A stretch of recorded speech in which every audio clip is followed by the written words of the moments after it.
Notorious. Big it up, big it up. Yep. Hearing my voice.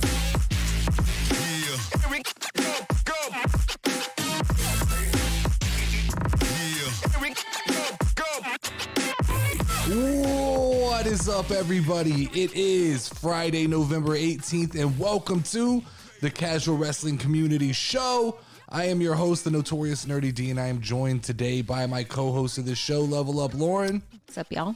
We are about to break down pro wrestling for all the true casual fans out there. So whether you are listening on podcast networks or watching this live on YouTube, make sure to like and leave a comment on this week's episode. A little bit of housekeeping. All content that is produced next week will be pre-recorded. It won't be live. Nothing live next week. It's Thanksgiving break. Lots of stuff to do. So won't be able to jump on at 1 o'clock every day, but we will pick right back up where we left off the week after that. If you haven't already, make sure to go over to patreon.com/The Casual Wrestling Show and hit the follow button. You do not have to become a patron, but just hit the follow button so that we can post updates about the community, updates about the channel, update about everything that's going on. And if you do decide to become a Patreon, you can be one of our Patreon producers, like it's Zenny, LGRSM, and Redis JC. What's up, Lauren? Not much. Been a long week of wrestling. I know. I can't believe it's Friday already. Yeah, it goes by so fast. Smackdown already. Lots of news happened this week. There's no real big news today. Yeah. I kind of scanned the news before we went forward. The only stories that even existed were that Bianca Belair's campaigning to play Storm in Marvel movies, which I thought That'd be fucking cool as shit. she fits. I mean, you talk about a superhero in the flesh. Yeah. She nails every aspect of it. You don't need any CG or anything. No. She nails that. So that's pretty cool. The other little bit of news that's not really worth paying a lot of attention to right now is that Tony Khan is considering stripping Thunder Rosa of her interim championship.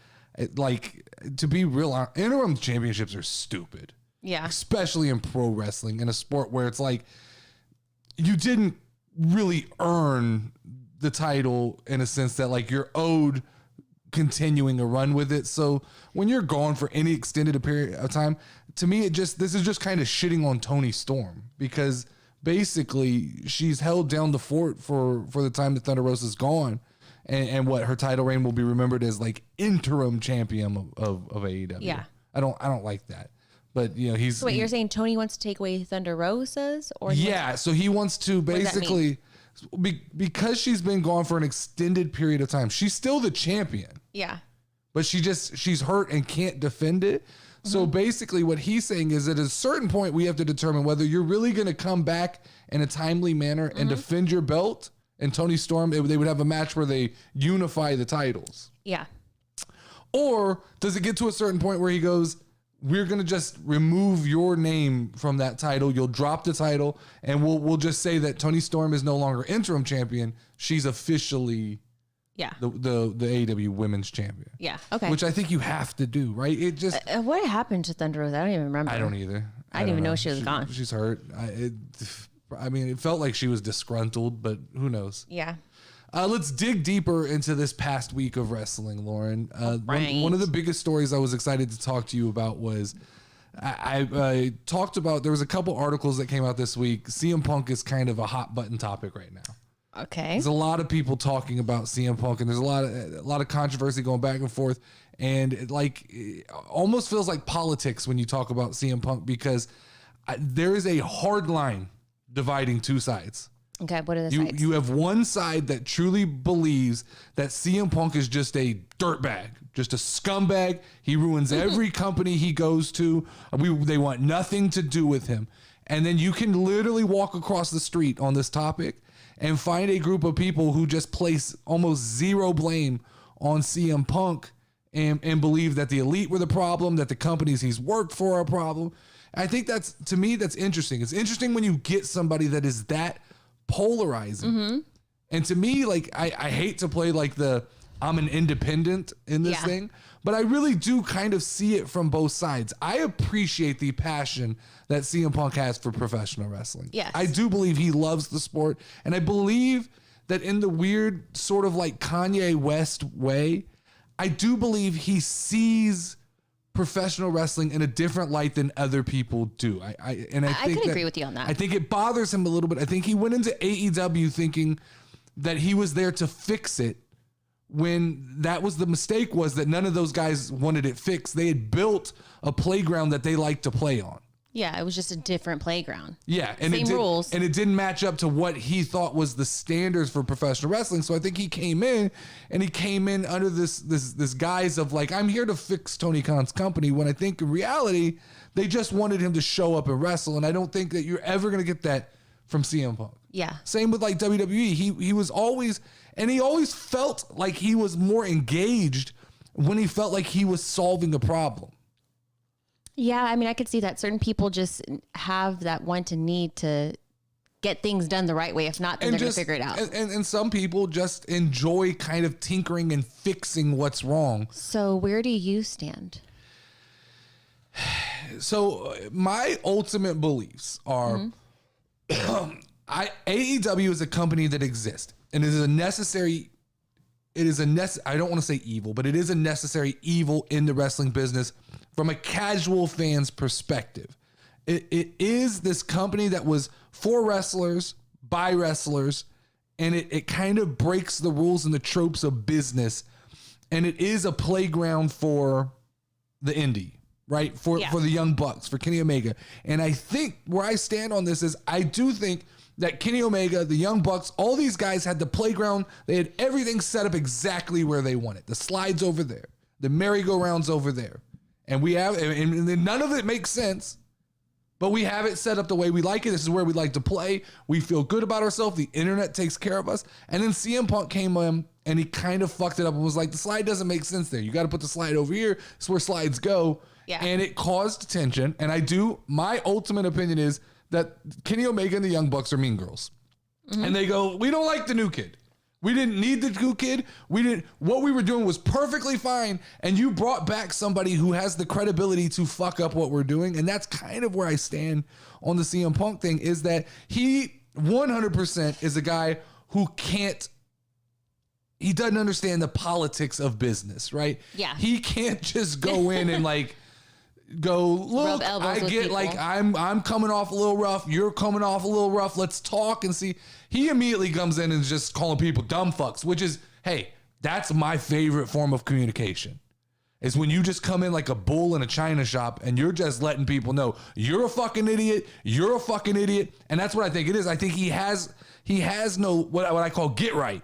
He has no get right. He's just going to fucking say what he wants. And I think at that media scrum, he had finally had enough. And at a certain point, I think Tony Khan, I had a basketball coach like this one time. I had a basketball coach that would pull every player aside and tell them what a great job they're doing. You need to shoot the ball more. You're doing a great job. He would tell every player what he thought would make them happy. And then when 5 of us went out on the court and we all had conflicting stories, we'd all fight. And I think that's what Tony Khan does, right? I think CM Punk comes off and he tells him, you're doing such a great job. I love you. You're great for this company. And CM Punk starts getting this attitude like, they love me here, right? Mm-hmm. But then on the backside, Tony Khan's probably telling the elite, like, just deal with him. Yeah. Just deal with him. He's good for business. He'll make us all money. And so you're getting conflicting stories. And when these guys do run into each other, it's fireworks, man. And I think that's what happened. I think CM Punk sat up there and basically, but I have the same attitude. I talked about it this week, right? Here come the elite. They're coming back and they put themselves into a title match at Full Gear. So what is your punishment, really? Nothing. Yeah, I mean, really, what really happened to you? They basically went on vacation. They come back and they're going to pick up right where they left off. And so I even more now I side with CM Punk because I see the hypocrisy of like, you can't have executive vice presidents running your company. And then you can't bring in a wrestler who has more fame, more notoriety, more accomplishments under his belt and expect that he's going to sit there and be subordinate to people who are getting in the ring who really haven't done what he's done on a global level. It's all recipe for fucking disaster. I agree with you. And so then you have these contract holdups where the rumor is Tony Khan's trying to buy out CM Punk's contract. Okay. And now they're talking about there's a holdup because this is the thing. Tony Khan this is my problem with AEW. It's all and it happens in WWE, but it just seems to be fucking amplified in AEW because they talk about it all the time.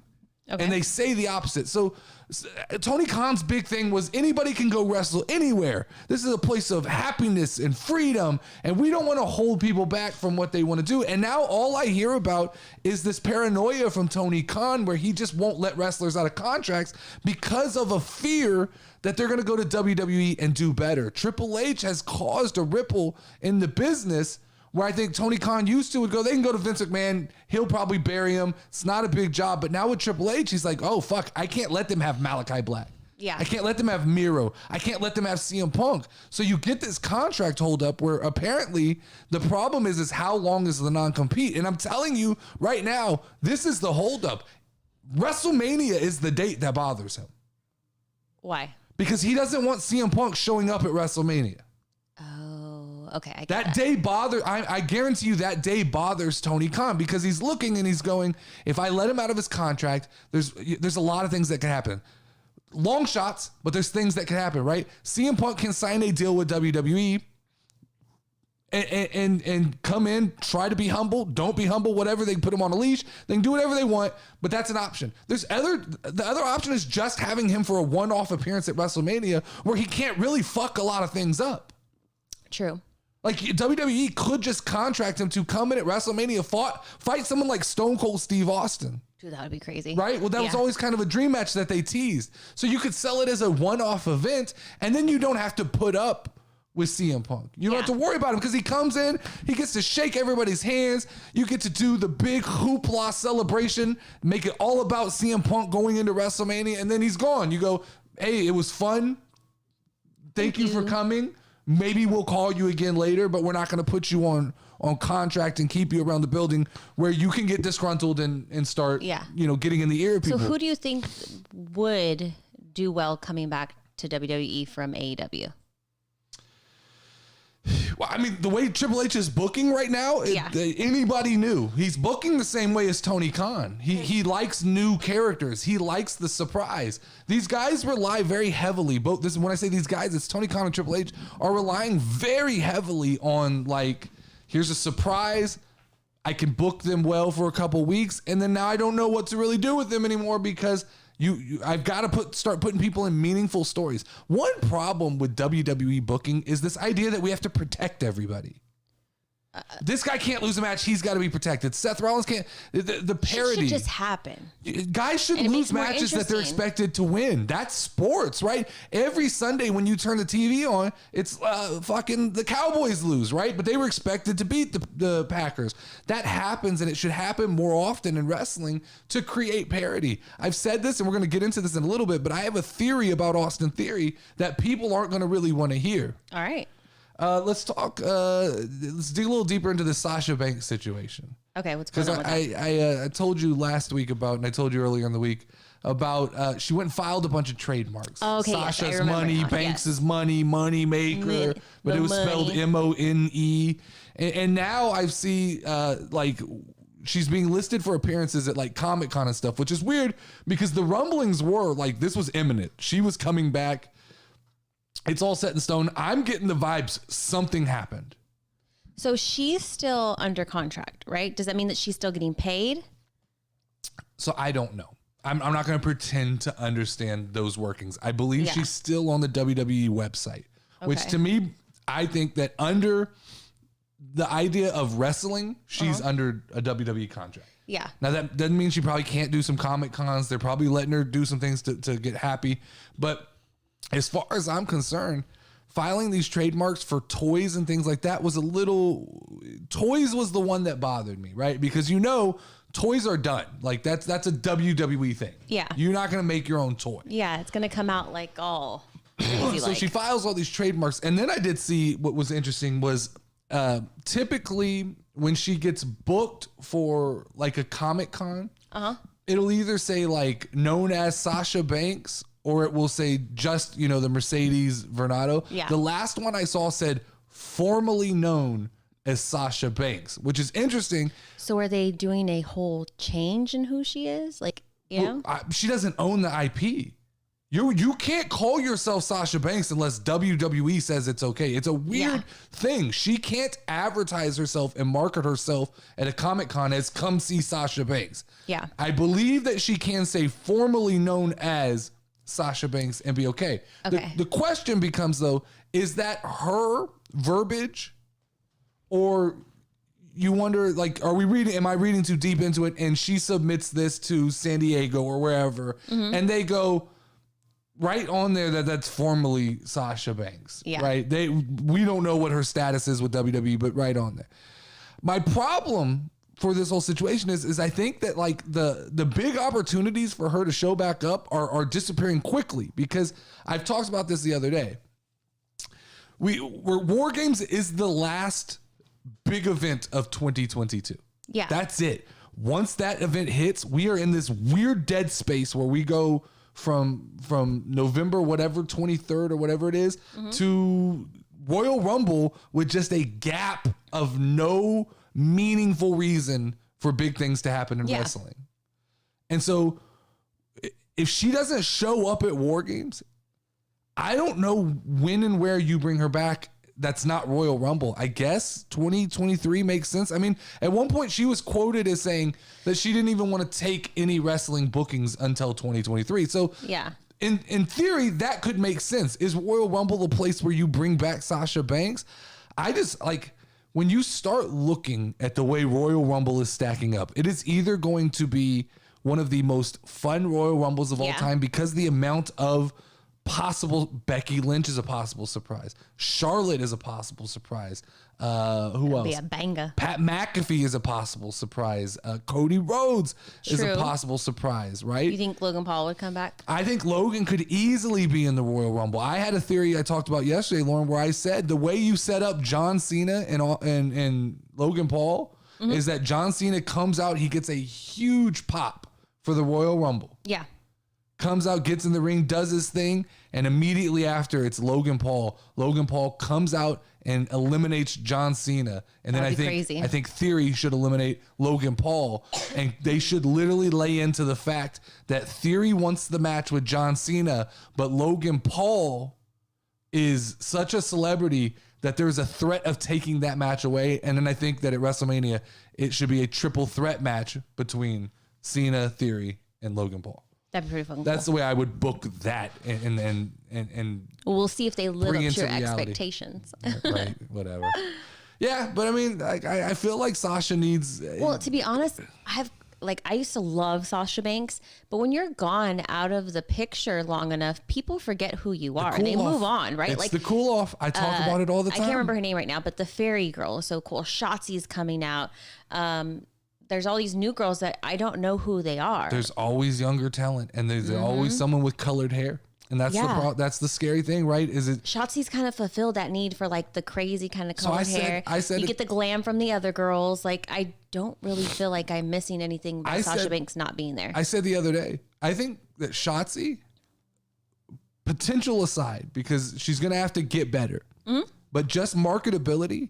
She's literally Paige and Sasha Banks. Dude, I was literally just thinking that. Like, you took the words right out of my mouth. I think you might have said that, but she's the two just molded together into one character, and it works. It's extremely interesting. If she could just get in and tighten up the ring skills just enough, they're not bad by any means, but if she could just get to that level where like the IWC and people are going, Shotzi's a really good wrestler. I think the sky is the limit for her. I don't think there's anything that can stop her. I agree. Let's dig deeper into this MJF situation, because this is another one that's been a little bit polarizing. Is I dropped a video this week, or I did a news story on MJF to WWE, and the reality that there are a lot of signs and red flags for me pointing toward this idea that MJF, so he becomes a free agent in January 2024.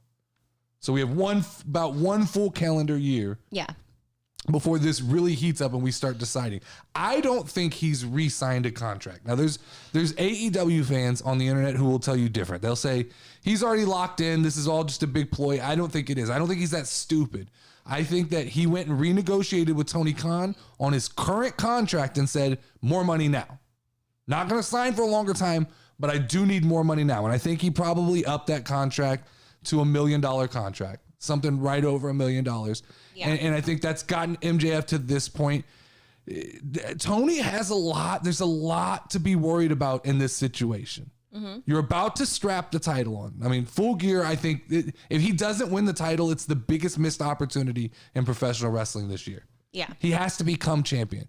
And then if he does a half-ass good job of holding that title and building up AEW and their ratings go up, yeah, then Tony Khan come around November of next year's got to sit down and go, I can't lose the franchise player, right? Yeah. This is my guy. This is my Roman Reigns at this point.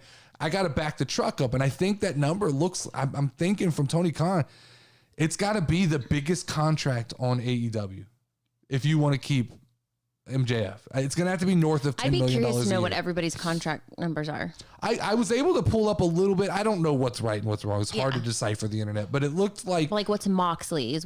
Moxley makes Daniel like $6 Bryan. million. I don't know what Bryan makes. I do know Roman Reigns makes about $10 million. Okay. So I'm thinking that contract needs to be in the Roman Reigns ballpark if he stays with AEW. I said it. If he goes to WWE, I believe that there is a situation where they can pay him $7 to $8 million. They can be lower than AEW, but provide him extra opportunities like movies and things like that, and also a WrestleMania moment. The thing they can offer that Tony Khan can't offer when we get down to the end of 2023 is they can sit down with MJF and they can say, listen to this. Right now, you can come in January, jump into the Royal Rumble, you win. Here you go. Yeah. You start off by winning the Royal Rumble. Surprise entrant. Nobody knows crazy. you're coming. You win the Royal Rumble. I mean, there's nothing like WrestleMania in the world. From there, crazy. We can guarantee you next 3 months is all about you. Same way Cody Rhodes came over. Just ask your buddy Cody. Ask him if we stand up to what we do. Okay, yes, we do. All right. Here's WrestleMania. You win the title off of someone like Kevin Owens in a match that we know is going to take over the wrestling world. Yeah. And then you get 2024. So 2023, you got to hold the AEW championship and be that guy. 2024, you get to hold the WWE title. If you're that guy, you could be the biggest thing in wrestling coming out of 2024. That's crazy. And to me, that allure is just, it's almost just a little too much to pass up. How do you, unless Tony Khan has to back up a truck so big and he has to go get his dad's Jaguar money. Daddy Khan. He has to go to that Jacksonville Jaguar fund and he has to pull that kind of money in order, I think, to keep MJF interested. Because I don't know that the idea of like, fucking AEW seems so volatile week to week. There's weeks where we go like the ratings are down. They're having a hard time selling tickets for Full Gear. For Full Gear, they're having a hard time. Pay-per-view? Yeah, it's just Where like. is it going to be again? I don't remember. It's in the New York area and maybe Newark or whatever. But whatever, like you see like these pictures of like these shows and they're not full. And you just go like, does MJF really want to hitch a wagon to that long term? Yeah. Or does he want to go, I can get a solid amount of money here and I can get the guarantee of the big machine and I can always go back to AEW. If this doesn't work out, I can always go back and they will embrace me again. Yeah. Let's dig deeper here into this Logan Paul versus John Cena thing that I booked earlier. I was talking about the theory problem. Okay, what's the theory problem? I see everybody. There's an overreaction right now. There is a religion going around. It's the religion of Triple H. Okay, our Lord and Savior. People, he came in hot. He came in hot, and SummerSlam was good, really good. It was amazing. We loved it. Yeah, the Clash at the Castle, real good. Banger. Since Clash at the Castle, we have been on a plateau that is just slightly declining. We're not going vertical. And anybody who thinks we're going vertical, you have to explain to me what you've seen that makes you think that this booking is on the rise, because I can make a case and statement against that. my case and statement against Austin Theory. Austin Theory was a guy who had tons of personality. I get he's an unlikable character, but sometimes in wrestling, that's okay. It's okay to be Dominic Mysterio. Yeah. I will say this all. It is okay to be Dominic Mysterio. I may have problems with Dominic Mysterio, but it's not a bad position to be in by any means. To be hated for a specific reason is okay. And Theory was kind of hated because he was a douchebag and he had the cell phone.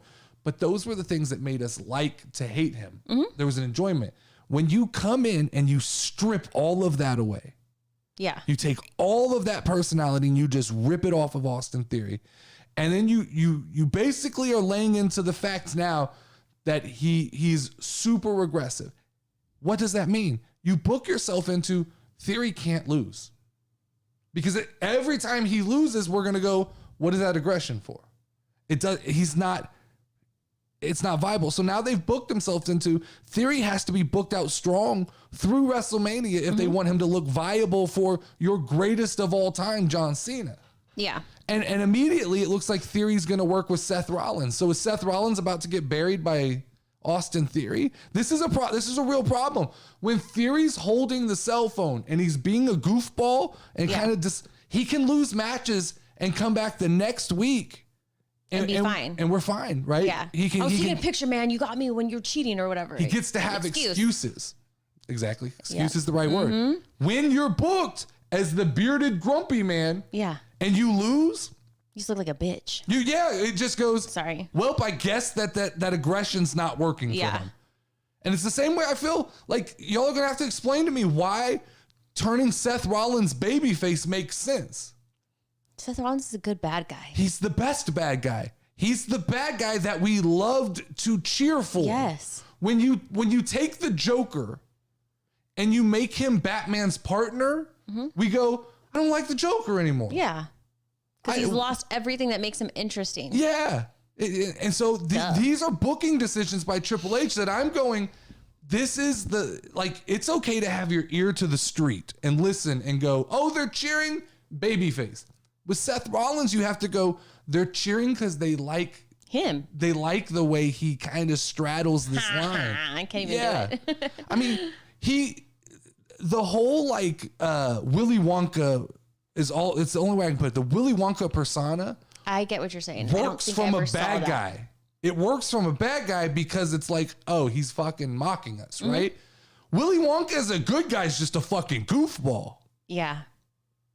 Like if that, you know what I mean? Like this character arc, and so it's interesting to see. Maybe there's a Planet play, and I'll be wrong.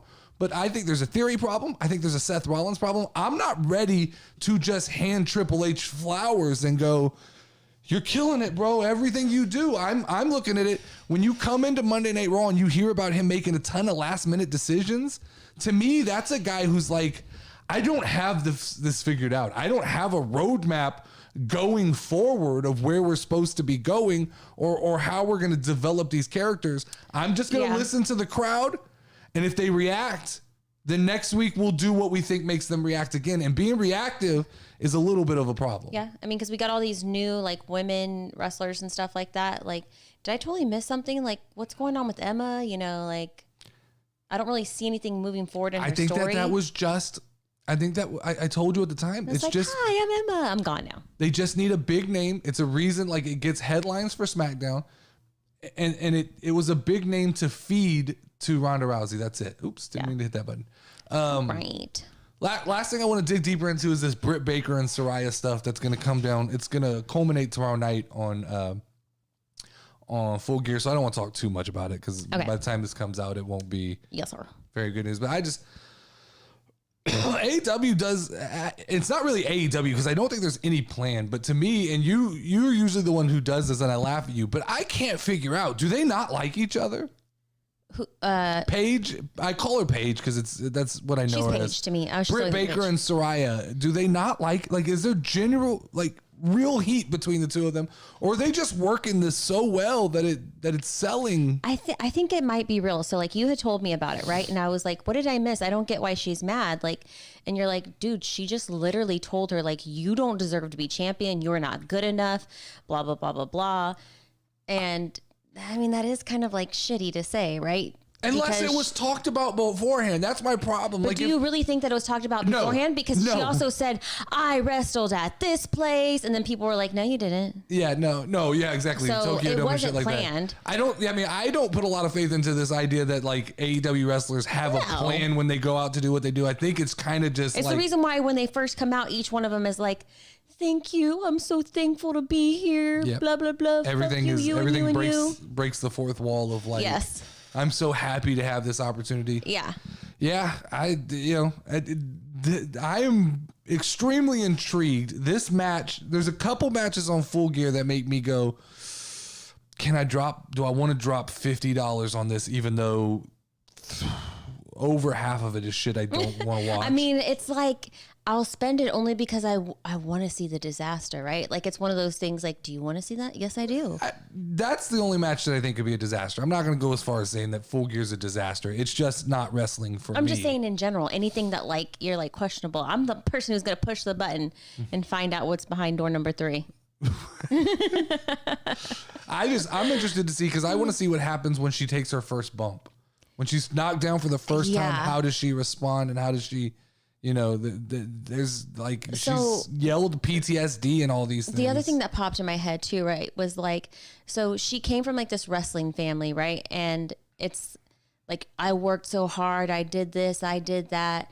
And there may be some animosity towards Britt Baker, like genuinely, because I mean, I don't know Britt Baker's journey on how she got to where she was. But that's horseshit.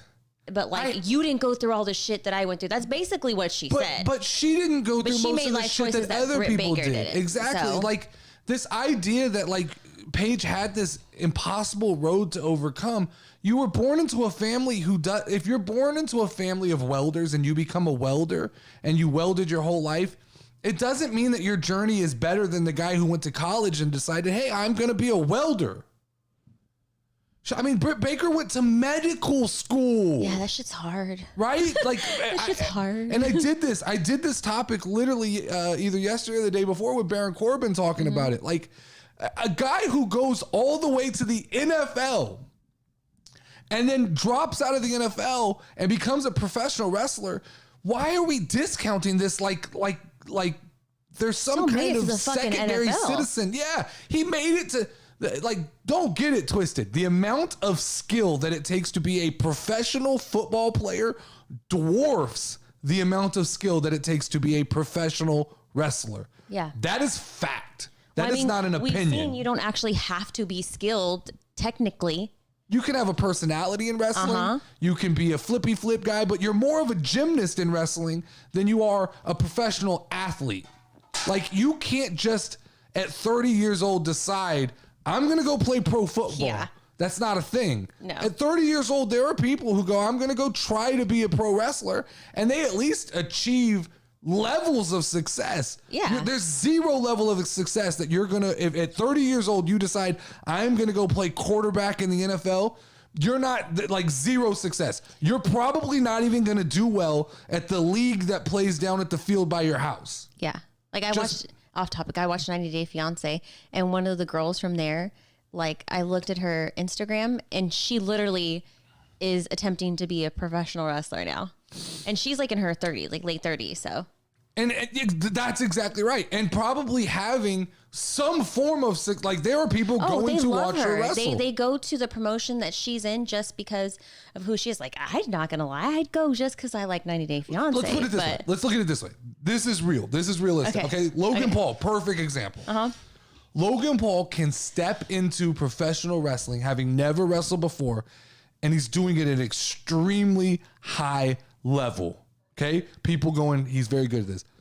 Put Logan Paul under center in an NFL game and he dies. I mean, I'm serious. Like, he throws 17 interceptions. Yeah. Maybe never throws the ball, even gets sacked every time. The level of skill that it takes to be a professional athlete NBA, NFL, NHL, Major League Baseball, soccer, the level of skill that it takes to be the amount of people who make it to that top of the mountain, that level of skill is so much higher. You can't name one professional wrestler that has the amount of talent and skill that it took for those guys to get there. Like Roman Reigns, the level he achieved in football is still more impressive than the amount of the level and fame that he's reached in wrestling. Now, it's not notoriety wise, but from a skill based like aspect, the fact that NFL teams even took a look at you is a bigger deal. Yeah. All right, Lauren, let's talk about what I found on Twitter this week. And what I found on Twitter this week was a tweet from, I think it was WWE on Fox. Let's see, I'm going to pull it up right here. Okay.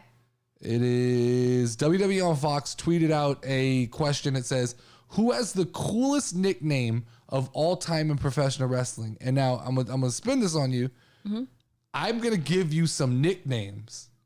And I want you to tell me what wrestler these nicknames come from. Okay. So when I say nicknames, I'm not talking about... Their in-ring name. No.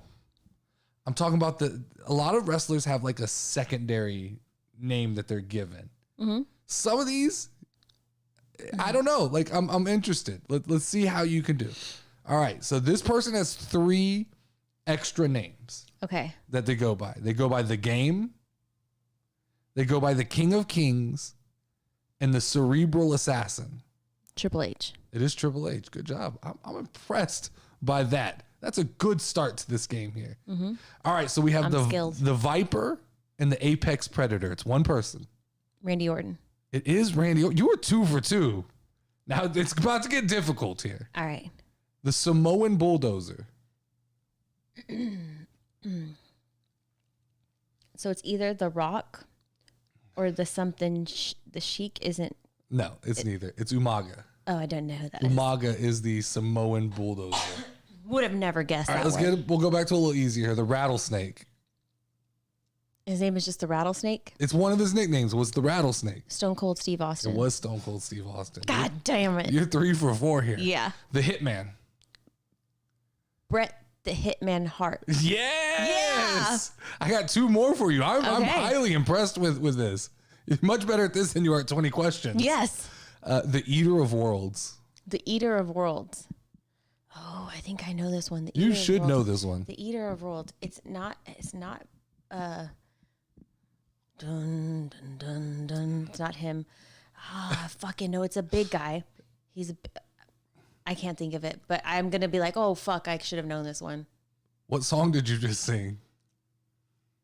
Is it Bray Wyatt? It's Bray Wyatt. Oh. You were right on. You got to trust your fuck. instincts there. I should have just gone with it. Last one. My ADD got my brain to there. Best nickname in wrestling, The Animal. The Animal? The Animal. Straight up The Animal. The Animal. Can I get a vowel? Starts with B. B. Okay. Movie star. A movie star? Movie star. Batista. Pretty good. Yeah. Pretty good. You only the Samoan Bulldozer, which I knew you had zero chance. You actually said one of my guys though. What?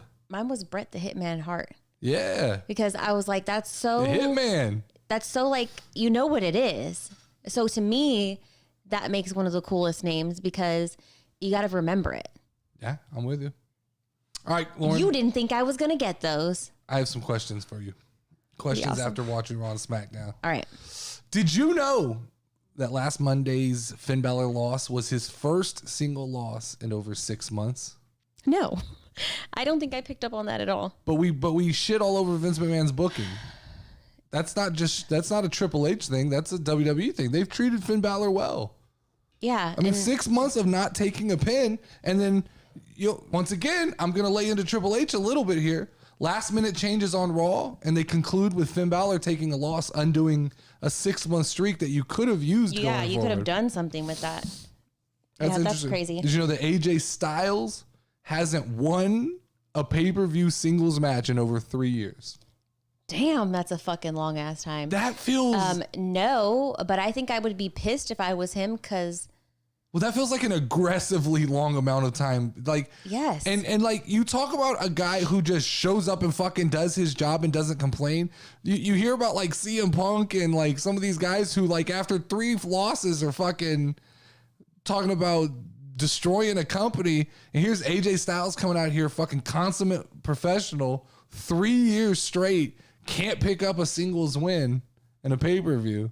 That's crazy. That's insane. That's like as long as Roman Reigns has had his belt. I mean, it's a little longer, yeah. but So as many, that means it literally is right there. Yeah. Which then I think like now that this stat is kind of rolling around, it makes me think for War Games, it's AJ Styles versus Finn Balor. it's AJ Styles. But I think Finn, like I still think the Judgment Day cannot afford to lose right now. Oh, were we supposed to do our predictions this time? No, it's next week. Okay, Next I'm week thrown will be off a little bit. predictions. Okay. Yeah, there's one more. This weekend is Full Gear.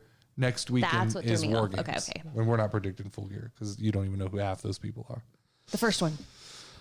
All right, so a question for you. Do you Okay. think, I mean, what do you think are the chances that Kevin Owens still wrestles at War Games even though he blew out his knee at a live event?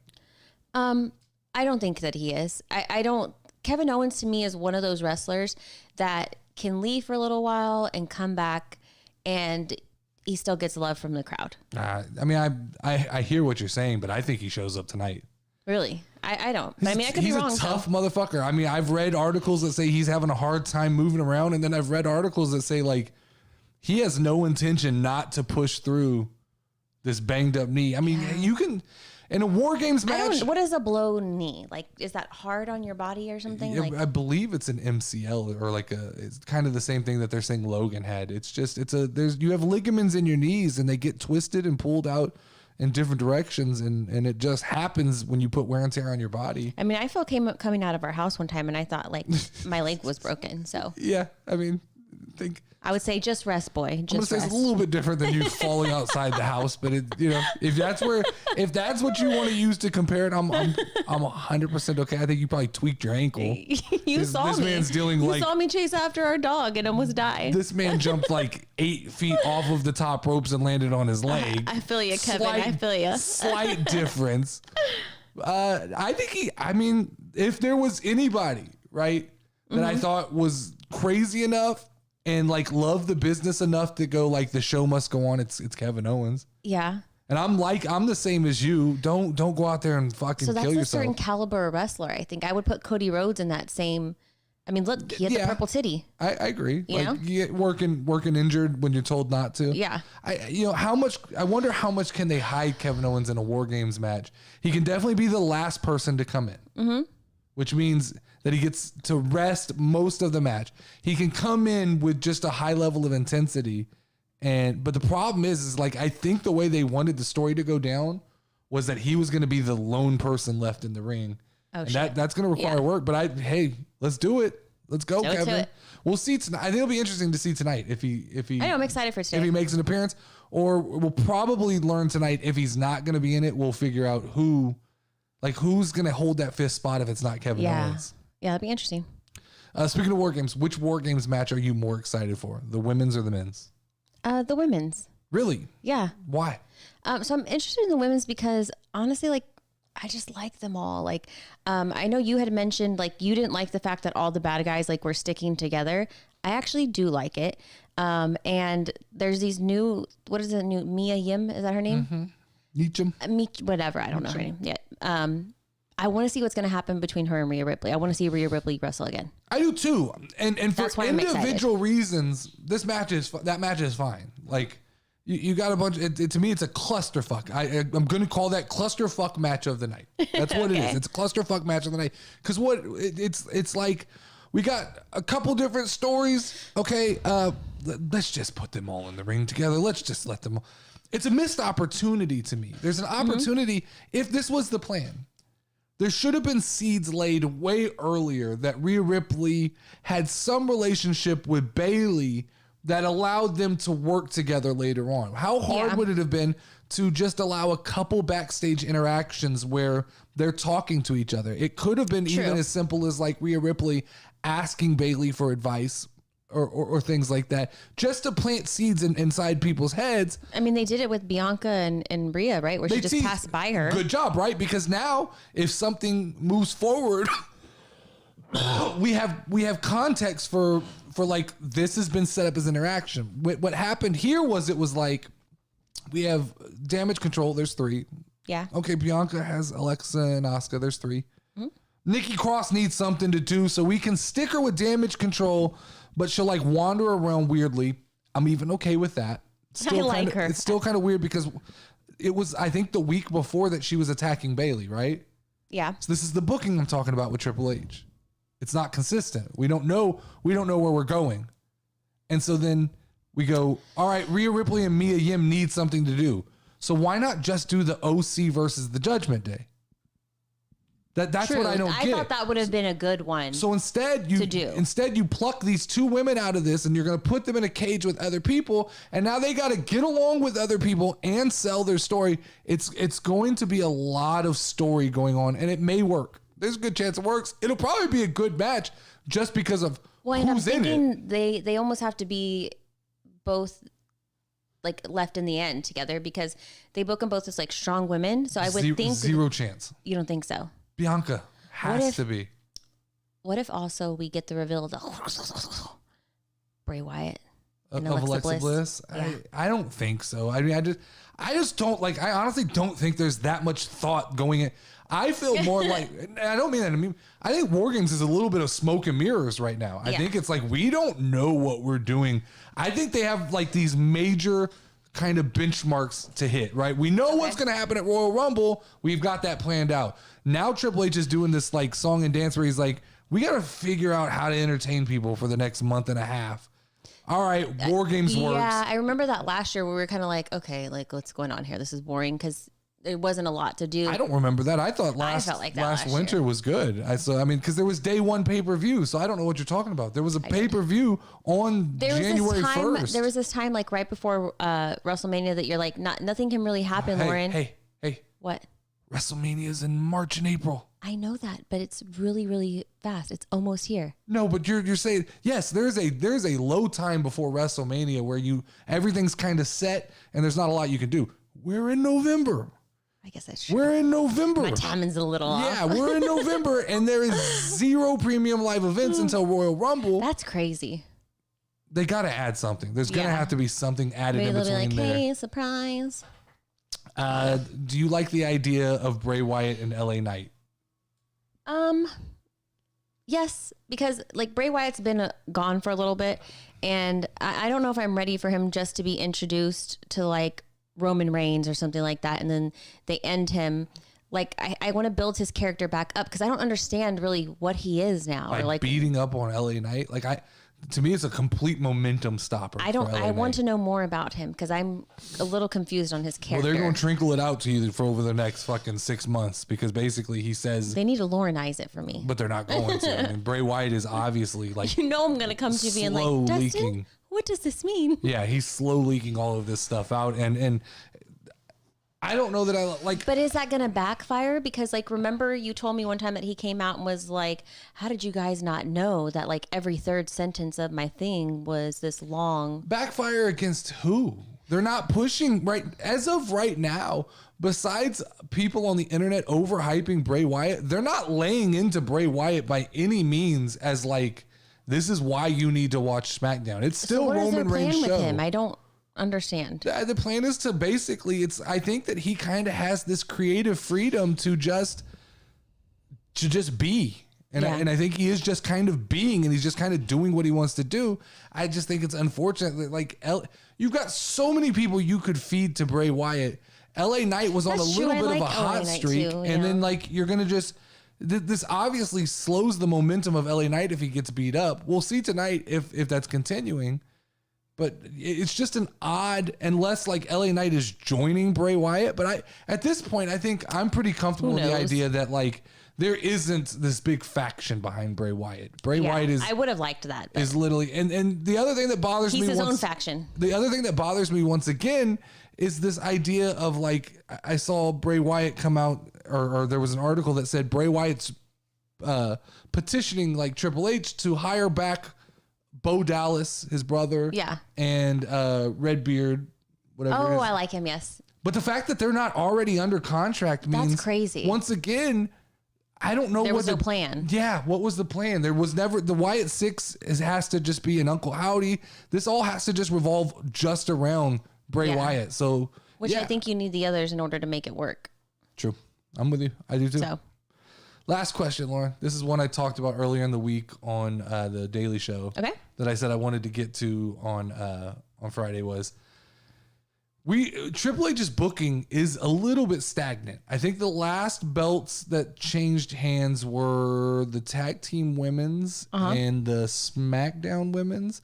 Yes. And then I don't even really consider that much of a change on SmackDown because it just went back to Ronda.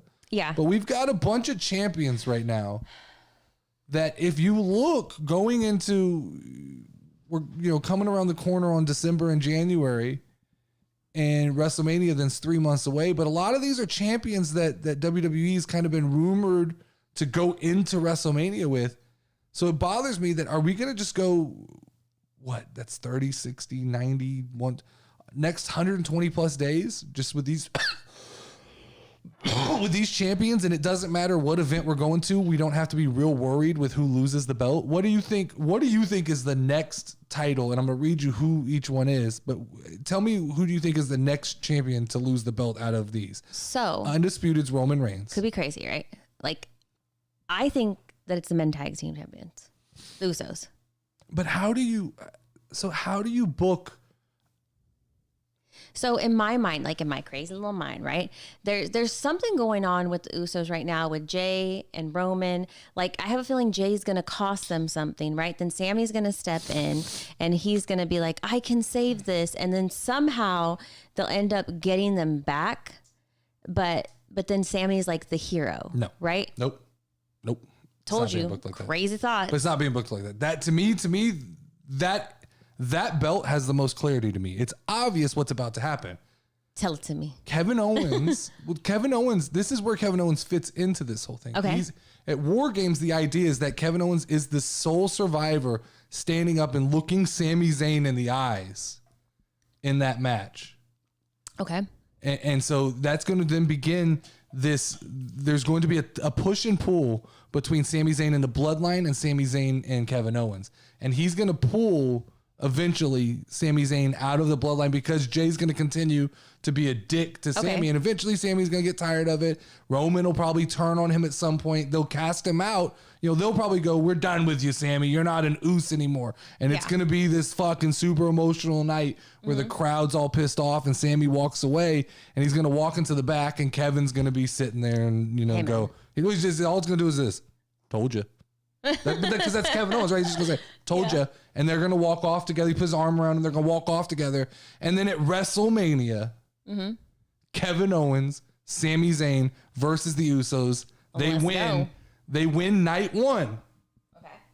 Taking the titles out of the Bloodline, which then leaves the huge question marks for Roman Reigns, and he will be distraught going into whatever title match he is in at WrestleMania. That's how you book that. All right. There's no way Roman, and at this point, Roman and the Usos are safe because you don't book them this long to then go, all right, let's fuck up this title run here. I think they're safe. When I look, Okay.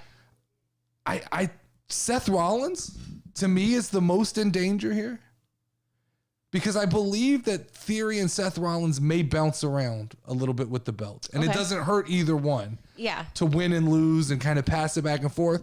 You've got Bobby Lashley fucking lurking in the woods there. I think that to keep Monday Night Raw interesting, that belt might have to play a little bit of ping pong. If that's going to be the big belt, they can play games with that belt to keep people interested. Yeah. I don't think Gunther loses because I honestly believe for WrestleMania we're headed towards Gunther and Drew McIntyre. That would be a good one. I think that's a great intercontinental match. SmackDown with Ronda, I think there's a long shot that Shotzi wins that belt.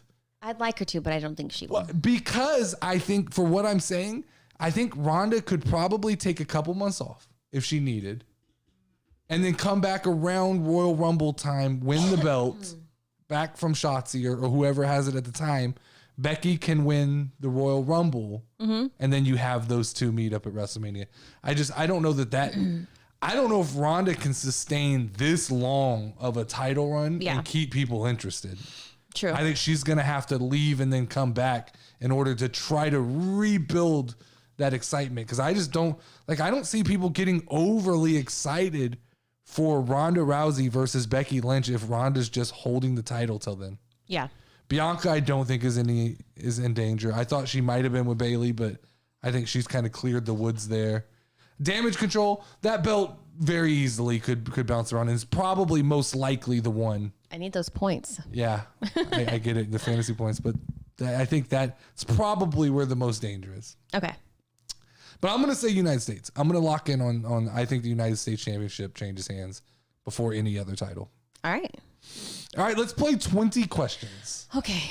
I have another. So you failed last week, and I did. Some of the comments were brutal on the video. Some of these people were saying you are bad at this game. I am. I'll be bad the at this game. first to admit. Because I mean, your line of questioning was solid. You got exactly where you needed to go. You had all the information. Pressure. You had all, hey man, you used to do this to me on a weekly basis, and I know. I had to play with AEW and WWE.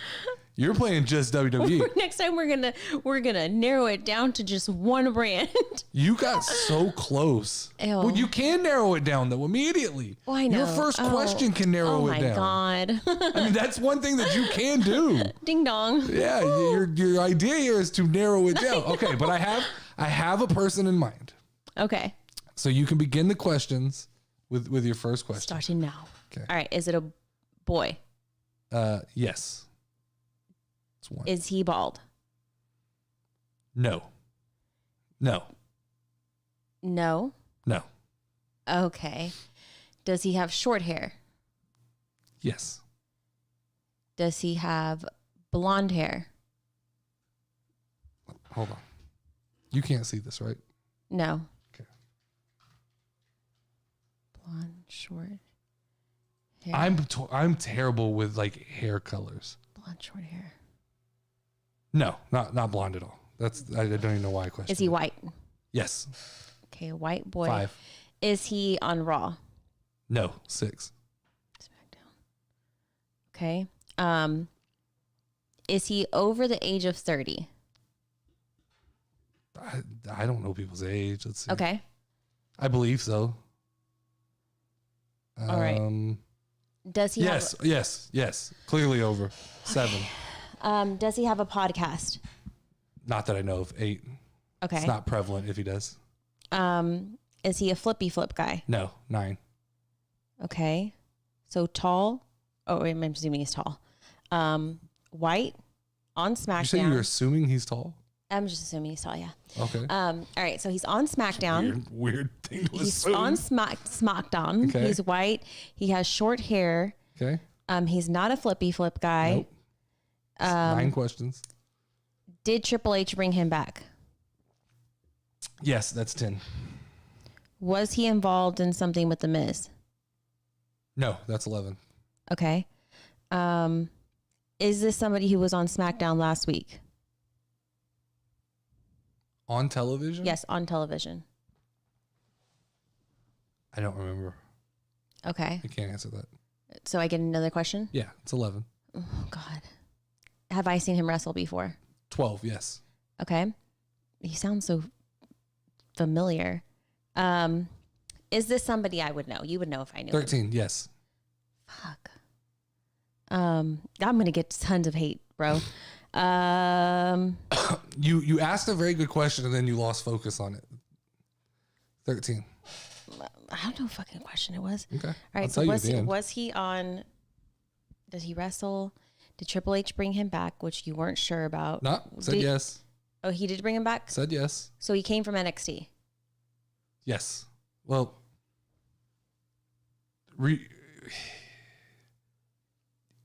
yes.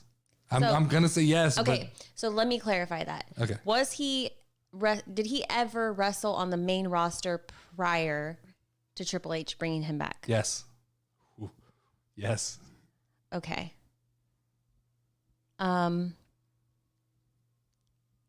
It's 14. Ew. Like, you make it seem like I should know who it is. The questions you've asked, you are there. Oh my God. 14. You have 5 more. Okay. 5 more questions. No, 4 more questions. Okay, so he said if it was Raw or SmackDown. SmackDown. He's a white guy. Yep. Hair. He has hair. Has hair. 14. Does he have a girl with him? Yes. 15. Does she have blonde hair? Yes. 16. Karrion Kross. Karrion Kross. You got it. 17. Damn, I got it. You were there. When you asked, did Triple H bring him back in SmackDown? I thought that was it. I thought you got there. No, I wasn't sure at first. The NXT question was fishy because you said, did he come from NXT? Which he did. He was in NXT. He did wrestle a match on the main roster, but then he left and did his own thing. Yes. So I didn't know how you want that question answered. I mean, you answered it correctly, but I wouldn't have known any of that. That's what I'm saying. Like technically he came from NXT, but technically he didn't come back from NXT. I'm just going to say this was a banger. I got all those questions right. You had about a good the day nicknames. today. I got my 21 questions right. Bing, bada boom. You did have a good day today. I'm not going to lie. This has been another Suck episode. on that, haters. Damn, you just gonna cut off my outro like that. I was so You're excited. I'm so excited. I got it right. This has been another episode of the CWC Wrestling Podcast. Make sure to tune in every week on either YouTube or Spotify, and please leave us a comment. Also, make sure to follow us on TikTok if you don't already. Just search for the Notorious Nerdy D.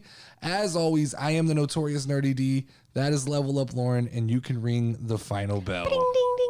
Step in the ring, if you ready, let's go. Ay, casual wrestling community show. You already know, talking WWE. Keep it rolling and hosted by Notorious Nerdy D. Don't for show that you gon' find. Tune in cause it's online. Hit 'em with a figure 4 leg lock, power driver up close.